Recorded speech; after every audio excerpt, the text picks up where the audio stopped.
नमस्कार, मेरा नाम है कुणाल मेहरा और इस कार्यक्रम का विषय है अब क्या करूं?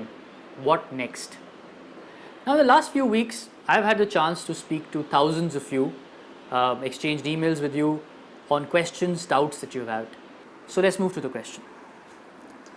Okay, so I have Gaurav from Panipat saying, I did not do very well on CLAT. I have a 5,000 something rank and I'm not getting admission in either any law schools from CLAT or any of the other competitive exams that I've written. No SIMBI, no IP, etc. What should I do? All right, Gaurav, I know it's a tough position to be in. You've spent a good part of possibly your entire last year or the last few months of this year preparing for this exam, and you did not do well. Well, what's done is done, and there's one thing that I want you to remember and remember for life.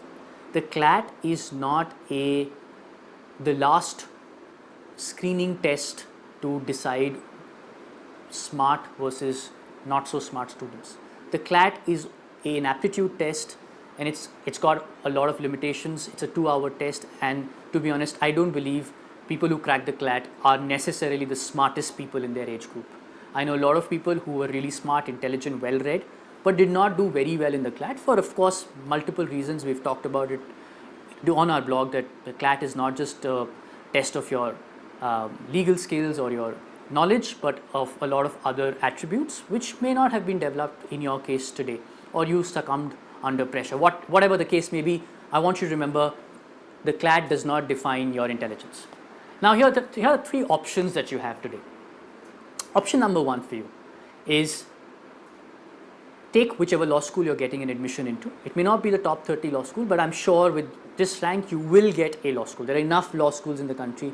On the last count, there were over 500 law schools offering admissions for a 5-year program, which means anyone who's written a CLAT can get an admission in any of these law schools. Question is how good or bad these law schools are.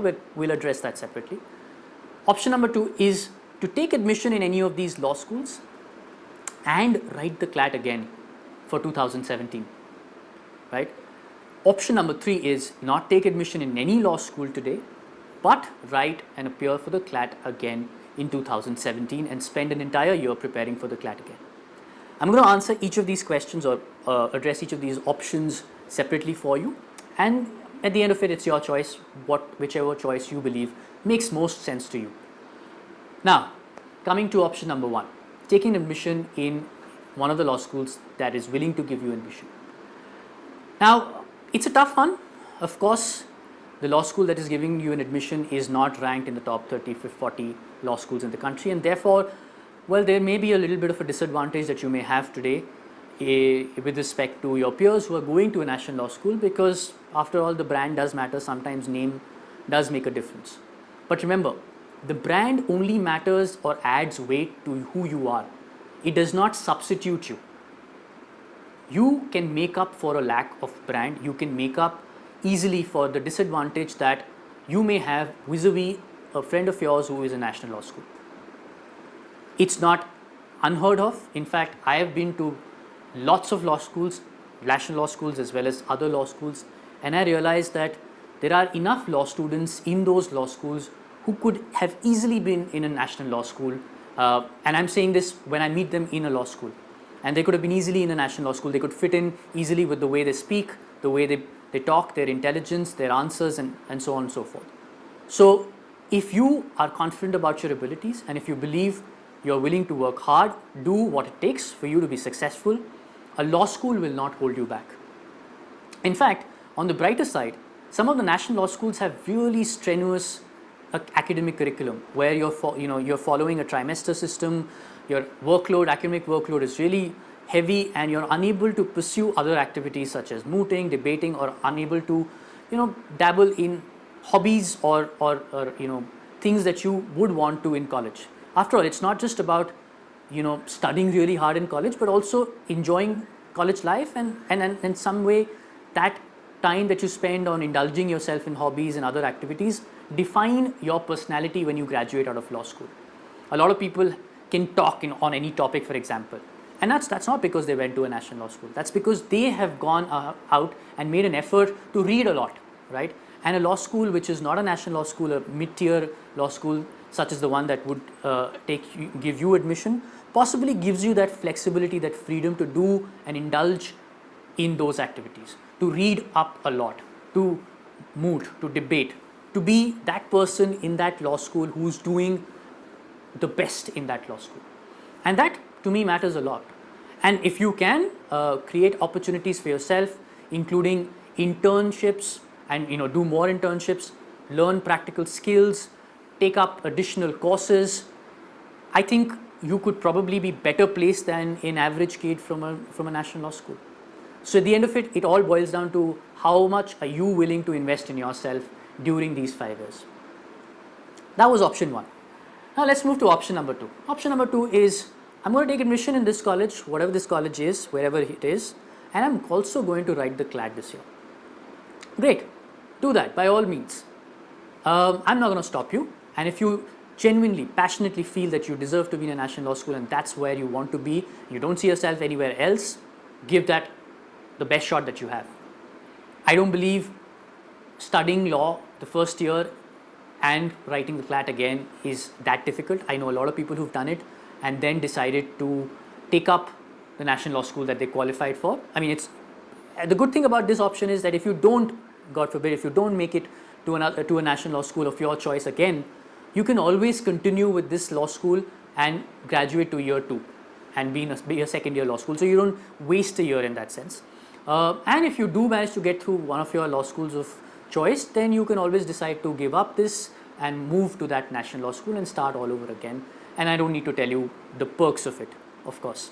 I think it's very possible. The workload in the first year is not that difficult. You can easily manage both ends. The good thing is you're not focused only on the CLAT, you're also learning the law. Your perspective is widening. You're learning a little bit about how law students think and how they need to reason out problems. So your legal aptitude gets covered up to some extent as well.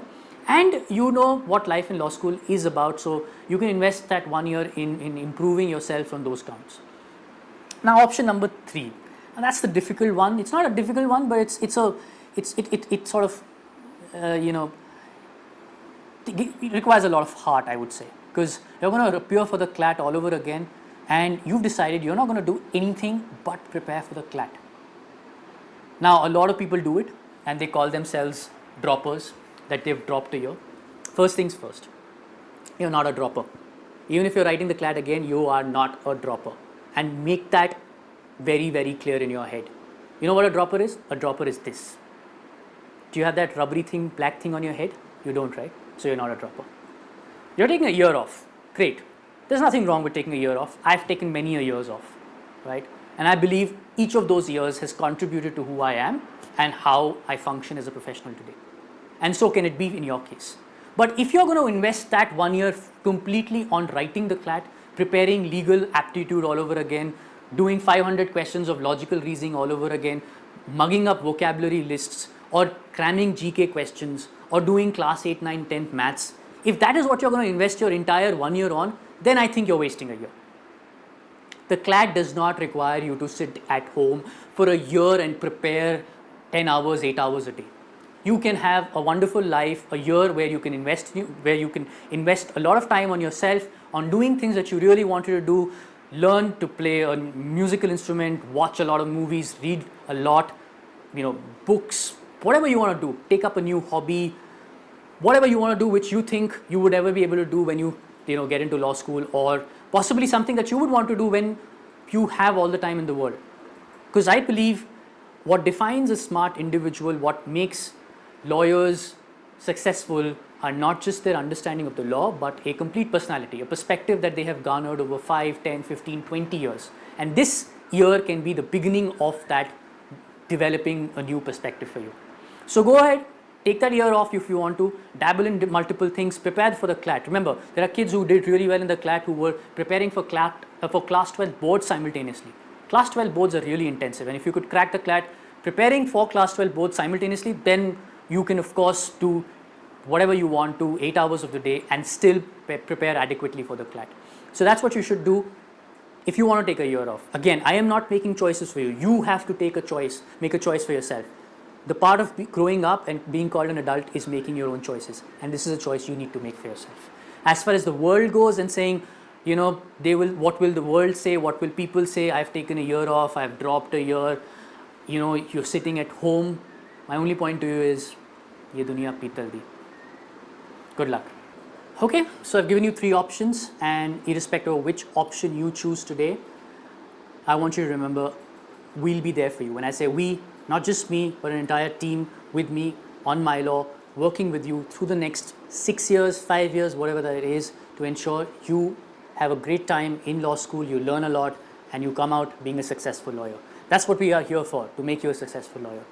If you still have questions and want personalized advice or specific questions you want me to answer, please write into me. You have my email address, kunal@mylaw.net, or continue to stay in touch with the blog. We will be putting a lot of interesting content in the next 6 weeks for each of you who's either headed to a law school or deciding to take the CLAT again. The blog is the same, CLAT@mylaw.net. Stay in touch with us. We will be putting up a lot of interesting reading material content for you, whether you decide to go to a law school or decide to take the CLAT all over again. And again, stay calm, stay relaxed. This is not the worst thing that has happened to you. It was just a test. You didn't do well in it. There will be new test, better test, more important test, which you will do much better in. So go ahead and give yourself a pat on the back and get up and get to work again.